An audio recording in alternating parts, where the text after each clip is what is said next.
Olá, eu saúdo a todos com a paz do Senhor Jesus. Nós estamos começando mais uma edição do Manaim Entrevista. Aliás, é bom a gente dizer aqui para você, compartilhar com você, que o Manaim Entrevista já caiu no gosto do nosso povo. Porque a gente trata aqui sempre de assuntos de seu interesse. Sejam assuntos diretamente ligados à Igreja Cristã Maranata, ao dia a dia da nossa instituição, sejam assuntos que são de interesse geral, de interesse de cada um de nós como cidadãos, daquilo que envolve o nosso dia a dia e a nossa vida.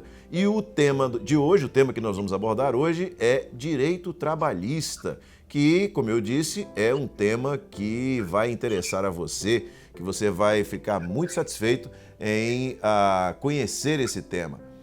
E para tratar desse tema, nós temos convidado um pastor lá de Brasília, um pastor que de vez em quando está aqui na Rádio Manaim, que prega aqui na Rádio Manaim, está com a gente, é um pastor que tem sido um grande parceiro da igreja, do presbitério, em determinados assuntos jurídicos, que é a área dele, e é o pastor Isaías Diniz Nunes. Isaías, a paz do Senhor, seja bem-vindo ao Manaim Entrevista. Pastor Josias e ouvintes, é uma grande alegria estar aqui nesse quadro tão importante e, como bem já mencionado, um quadro muito útil em todos os sentidos. Estou alegre pelo convite e agradeço por essa oportunidade. Muito bem. Agora eu vou falar de quem é o pastor Isaías quanto à sua formação. Ele é graduado em Direito pela UBRA em 2006, ele também tem pós-graduação em Direito e Jurisdição pela Escola de Magistratura, pós-graduação em Direito do Trabalho pela LFG, também tem pós-graduação em Contratos e Responsabilidade Civil pelo Instituto de Direito Público de Brasília e MBA em Direito Empresarial pela FGV. E é a formação acadêmica do nosso querido companheiro, pastor Isaías Diniz. E a gente vai falar sobre direito do trabalho, mais especificamente sobre um assunto no direito do trabalho, que é a reforma trabalhista. A reforma trabalhista, que é uma realidade que você que trabalha, você que é CLT, você certamente já ouviu falar sobre isso, mas talvez você não conheça alguns detalhes acerca da reforma trabalhista. E essa é a primeira pergunta que eu vou fazer ao pastor Isaías, para ele falar um pouquinho sobre o histórico dessa reforma trabalhista que a gente está vivendo hoje, né? Nós que somos funcionários CLT, aqueles que estão nessa condição, estamos vendo hoje algumas mudanças associadas a essa reforma trabalhista. Isaías, fala um pouquinho para a gente então sobre esse histórico, como é que começou isso, como é que vem sendo feito ao redor, ao longo dos anos, né? Como é que tem sido, tem crescido essa situação, né? Essas mudanças, essa reforma e como estamos hoje nesse sentido. Pastor Josias, importante para falar sobre a reforma trabalhista, quando nós comumente citamos a CLT, que é a Consolidação das Leis do Trabalho. Por que consolidação? A CLT ela foi sancionada em 1º de maio de 1943 pelo então presidente Getúlio Vargas. Haviam vários diplomas, várias leis de uma forma esparsa e não consolidada num único diploma. E pela CLT, vários direitos trabalhistas e outras normas protetivas do trabalho, o trabalho do menor, férias e outros assuntos foram relacionados na consolidação. E agora em 2021, a CLT ela completou 78 anos em 2021. Então, de fato, apesar dos avanços e até mesmo das atualizações que foram feitas ao longo do ano, de fato, ela precisava de uma reforma mais ampla. Era como se ao longo dos anos vários retalhos fossem colocados e com essa reforma trabalhista que, de certa forma, também acabou tendo várias correntes contrárias ou favoráveis, ela foi muito importante. Eu estou aqui em Brasília, onde a gente acompanha um pouco mais os bastidores de tudo que ocorre, e eu tive a oportunidade de estar com o ministro Ives Gandra. Ele foi presidente do TST, continua sendo ministro do TST, presidente do biênio 2016 a 2018. e ele era um dos principais defensores, estava sempre no Congresso Nacional, estava de certa forma convencendo colegas. Eu estava num grupo de advogados que estávamos pensando sobre alguns temas da reforma trabalhista, e algo que ele falava, eu achava muito interessante, é que nós temos que ter cuidado porque excessos de um lado acabam gerando excessos de outro lado. Se eu protejo demais também um empregado, é claro que ele precisa de proteção, mas o excesso de proteção ou o excesso de encargos acaba trazendo até o desemprego para aquele que eu queria ter uma empregabilidade. E a reforma, ela teve como, podemos dizer, os principais objetivos a modernização das regras laborais, a própria adequação da legislação às novas relações de trabalho e principalmente dar uma segurança jurídica maior às empresas, aos empregados e até mesmo aqueles que estão de fora querendo investir no país. Nós tínhamos um justiça do trabalho que hoje está mais célere, mas eram muitas ações. Mais de 90% das ações trabalhistas do mundo estavam concentradas no Brasil. Então, por isso que foi muito importante, não só a nível de direitos, mas também garantias, mas também até da própria Justiça do Trabalho.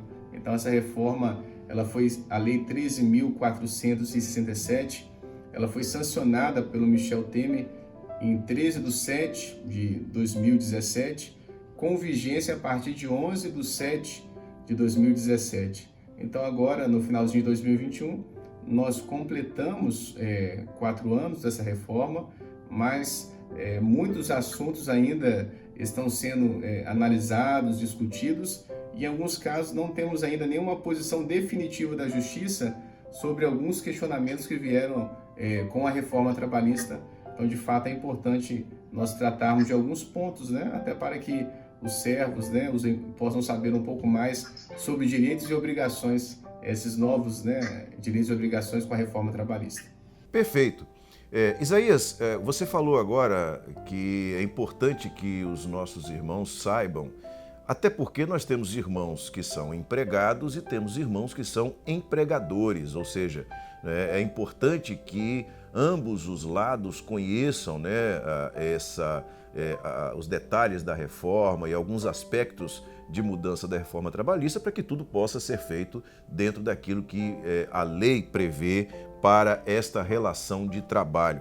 Então, eu queria que você falasse um pouquinho então, sobre quais foram as principais mudanças que ocorreram na relação de emprego dentro dessa proposta da reforma trabalhista. Digamos assim, talvez um dos principais pontos da reforma trabalhista em relação à terceirização. Ela autorizou expressamente que o empregador pudesse terceirizar alguns serviços. Até então, antes da reforma, serviços de vigilância, limpeza e alguns outros serviços eram passivos de terceirização, mas o empregador ele tinha uma insegurança jurídica de terceirizar. O que é terceirizar? É diferente também de pejotizar. Quando saiu essa notícia, falaram que não existiria mais emprego no Brasil, que todos seriam terceirizados. Mas a terceirização é algo importante para que a empresa possa, de fato, focar naquilo que ela sabe fazer. Então, se até mesmo uma construtora, eu tenho os empregados, mas se todos os empregados dessa construtora fossem, de fato, ali empregados, alguns ficariam ociosos, porque eu não tenho pintura sempre, eu não tenho alguém para instalar uma porta sempre. Então, isso dá uma segurança dentro da empresa, eu ter o empregado, aquele que eu preciso de fato dele todos os dias, ou mesmo em casa, mas eu posso terceirizar serviços esporádicos ou contínuos, mas que não é o ponto, digamos assim, o fim, o objetivo final da minha empresa. Então isso foi algo interessante, mas há um alerta, né, para os empregadores e para os empregados. Quem for empregado, ele sempre vai ser empregado, independente da forma que isso é registrado. Então, se eu tenho a subordinação, se eu tenho a onerosidade, se eu tenho a pessoalidade, se eu recebo ordens, então isso é a figura do empregado. não vai deixar de ser empregado, independente da forma que eu escolho para contratar. Então, se alguém contrata de uma forma errada, a justiça, né, pode levar-se ao assunto à justiça. Mas a terceirização é igual eu ter um serviço de vigilância, onde eu não escolho quem está ali, eu preciso da vigilância. Ou alguém para fazer um transporte, entregar algo para nós, ou mesmo uma reforma de uma casa, de um apartamento da minha empresa. Então eu contrato a empresa. Quem vai de fato prestar o serviço seria um outro detalhe. Esse é um ponto muito importante, da terceirização, que é diferente do que eu expliquei, seria da pejotização, que é, na verdade, você pegar um empregado e transformá-lo numa pessoa jurídica. Mas a terceirização, é isso que eu falei, foi muito importante, um avanço para as relações de trabalho. Muito bem. Em relação a esse momento que nós estamos vivendo, o momento da pandemia, um fato novo aconteceu que, aliás, não só aconteceu demandado, não é, ou imposto pela pandemia, mas também acabou por se tornar mais até habitual. Mesmo o que se percebe é que mesmo após o período de pandemia, é possível, existe uma grande possibilidade desse formato de trabalho acontecer, que é o chamado home office. Como é que a legislação vê esse formato, essa maneira do empregado, no caso do empregado, trabalhar para a empresa em home office? Interessante, pastor Josias, que a gente já observava aqui em Brasília e em outros órgãos públicos, né? O home office já era algo mais comum no serviço público, em algumas repartições. Mas havia um certo preconceito em relação ao home office nas empresas privadas. Preconceitos em relação ao brasileiro, preconceito se de fato renderia. E o que nós podemos observar com a reforma trabalhista, que ninguém tinha pensado em pandemia. Então, é um instrumento que veio com a reforma, mas que em larga escala foi utilizado durante a pandemia, que é a possibilidade de eu trabalhar à distância, de eu trabalhar em casa. E isso, a legislação ela já mostrou que é possível, esse controle à distância, até uma forma híbrida, alguns dias em casa e alguns dias no local de trabalho. E isso foi um avanço tão significativo que aqui em Brasília mesmo, ao olhar para empresas privadas e até bancos que tinham 2, 3, 4 prédios alugados, devolveram 3, 4, 5 prédios, porque os funcionários estão trabalhando de casa e estão trabalhando mais e produzindo mais ainda. Então, todo esse gasto da empresa em relação à energia, computador, maquinário, o empregado estando em casa, há um grande benefício para a empresa. E a outra forma também, o próprio empregado, que não está no congestionamento, não está distante de casa. Mas com toda a tecnologia, nós percebemos que é um caminho sem volta. Mesmo após a pandemia, as reuniões, nós estamos vendo empresas que antes, né, era tão difícil. Olha só esse quadro aqui agora, né? Nós conseguimos conversar à distância, interagir, e hoje as reuniões são mais rápidas, né? Antes era uma reunião, era o avião, era o carro, era o deslocamento, era juntar. E hoje o país, nós temos uma extensão continental, não é um país pequeno, e ficou muito mais fácil para os profissionais que às vezes queriam estar em grandes centros trabalhando e podem estar em qualquer lugar do país, reuniões em todo momento. Então foi algo que a reforma trabalhista ela trouxe a possibilidade desse trabalho, que é o home office, e ela trouxe alguns detalhes que pode ser negociado, a questão do uso do seu computador ou do computador da empresa, o gasto com a internet ou com o telefone, isso tudo é negociável.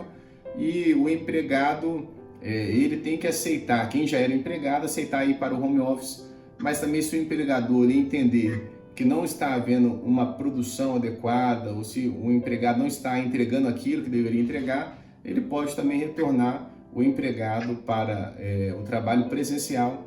E como nós já dissemos, foi muito importante na pandemia, onde o risco de contaminação, onde em alguns momentos até a Covid já está se tornando até uma doença ocupacional. Então nós lidarmos no ambiente com todos esses cuidados, com máscara, com álcool em gel. Então o empregado estando na casa dele, além de produzir mais, a segurança dele e da família foi garantida, e essa foi uma das principais inovações também com a reforma trabalhista. Ok. Agora, em relação aos profissionais, aos trabalhadores liberais, houve alguma mudança no trabalho, na relação de emprego desses funcionários? Posso citar dois pontos importantes da reforma, dentre tantos, né? A reforma é ampla, a CLT é ampla, mas a CLT agora ela fala que não há problema se um autônomo também ele escolher trabalhar apenas para uma empresa. Antigamente já era até um pouco complicado, havia até um risco de criar algum vínculo. Então o autônomo ele pode trabalhar para várias empresas de forma simultânea, e também ele pode trabalhar só para uma empresa, se assim desejar. E um outro ponto interessante é a criação do trabalho intermitente.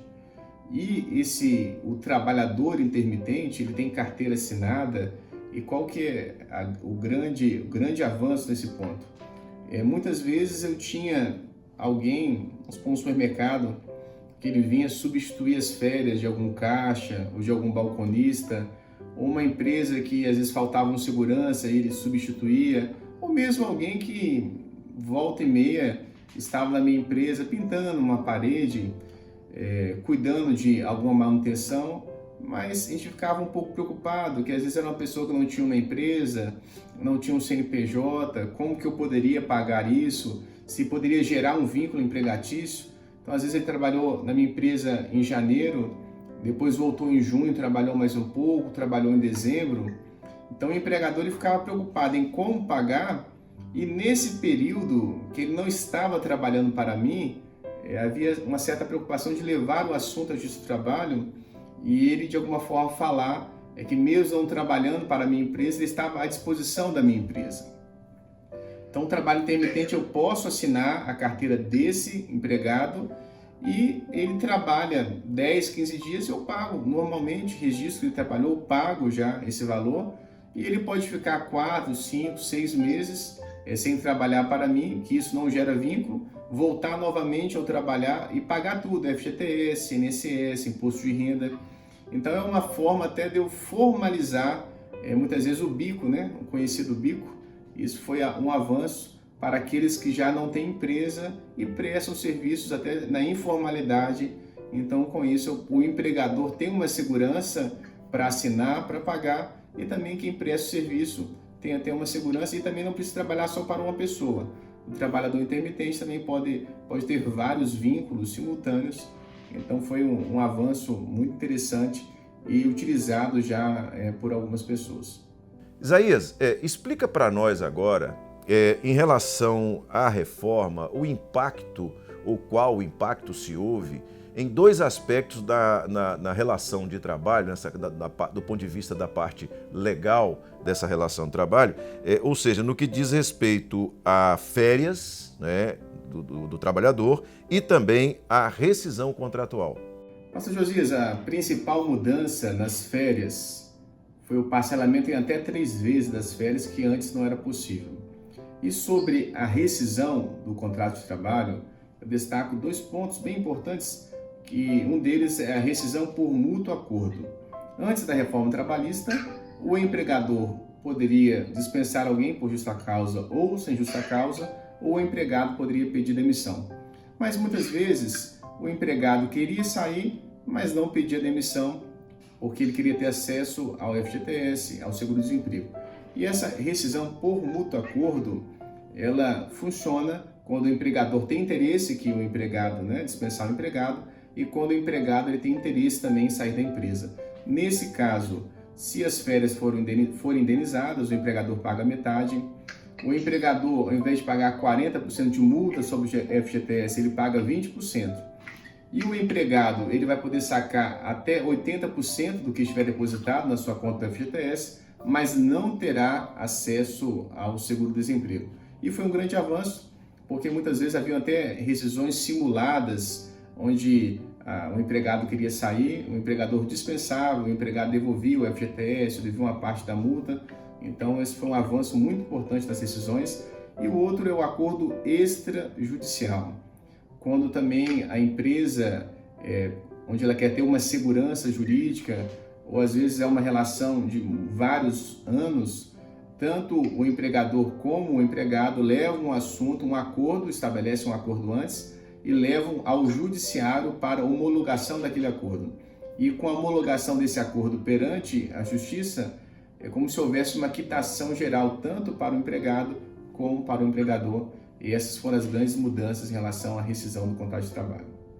Muito bom. Isaías, o nosso tempo já está bem adiantado, mas eu queria te fazer ainda uma pergunta em relação à adequação. Nós temos muitos irmãos que são empregadores também, e saber qual o período de adequação, como é que tem sido esta adequação, o tempo necessário para que as empresas possam se adaptar a essa reforma trabalhista. Pastor Josias, a reforma da promulgação da lei até a sua vigência efetiva foram 4 meses, então a lei já está totalmente em vigor, as empresas precisam se adaptar e até é um ponto que eu não tinha tratado aqui nos outros anteriores, e cada vez mais as empresas precisam de uma assessoria jurídica. Por exemplo, a Lei Geral de Proteção de Dados, ela se aplica também às relações de trabalho. Um empregado autorizando o uso dos seus dados para pagamento, dados para um plano de saúde, dados em relação ao sindicato. Então é importante de fato que não só os pontos que nós citamos, mas outros que os empresários já possam se organizar, porque muitas vezes nós esperamos o problema e preferimos aguardar o problema, às vezes por falta de tempo, por falta de planejamento, mas quem puder se ajustar, lendo, nós estamos à disposição também. É claro que todo mundo conhece, né, alguém que possa assessorar, mas é importante a adequação completa à reforma e essas, né, inovações trabalhistas e outras inovações em relação à legislação. Muito bem, então tá aí você que é empregador, você que é empregado, né? Tá aí a palavra do pastor Isaías, doutor Isaías, advogado, acerca das mudanças na nova legislação trabalhista, nessa reforma trabalhista que aconteceu agora nesses últimos anos. É importante você estar atento, é importante você ver os seus direitos e os seus deveres em relação a esse assunto. Isaías, foi um prazer falar contigo, meu querido, é uma alegria sempre recebê-lo aqui na rádio e as portas estão abertas, sempre que você estiver aqui, você sabe, tem aqui um espaço para você estar conosco, para a gente conversar um pouco, para transmitir uma mensagem através da Rádio Manaim. Obrigado pelo seu tempo e por essa entrevista dada. Pastor Josias, uma bênção estarmos juntos, estou à disposição sempre, em qualquer necessidade, e com certeza, né, estando aí no Espírito Santo, vamos passar na rádio para rever os irmãos e participar, né, dessa programação que tem sido uma bênção para todos nós, e como que avançamos, né, principalmente no momento de pandemia, onde muitos, né, até retrocederam, mas avançamos muito em tecnologia, em programação, em alcance. Isso é um motivo de alegria, uma grande bênção para todos nós. Glória a Jesus! Louvado seja o nome do Senhor. Muito bem, a gente então assim chega ao final de mais uma edição do Manaim Entrevista. E a gente já convida você a acompanhar as nossas publicações, as entrevistas que nós fazemos. Nós estamos semanalmente publicando uma nova entrevista, sempre com um tema muito interessante para você tomar conhecimento, para você saber, repito, tanto ligado diretamente ao dia a dia da Igreja Cristã Maranata, como assuntos que são do interesse geral, não só dos membros da igreja, mas de todas as pessoas. Você pode, inclusive, utilizar o Manaim Entrevista, divulgar o Manaim Entrevista para pessoas que você conhece, e isso, inclusive, como uma forma de evangelização. Você pode mandar também, as pessoas vão ter contato com o canal da Igreja Cristã Maranata e assim vão também conhecer todos os outros conteúdos, né? Todas as outras publicações que nós temos no canal da Igreja Cristã Maranata. A gente assim encerra o Manaim Entrevista. Deus abençoe a todos, a paz do Senhor Jesus.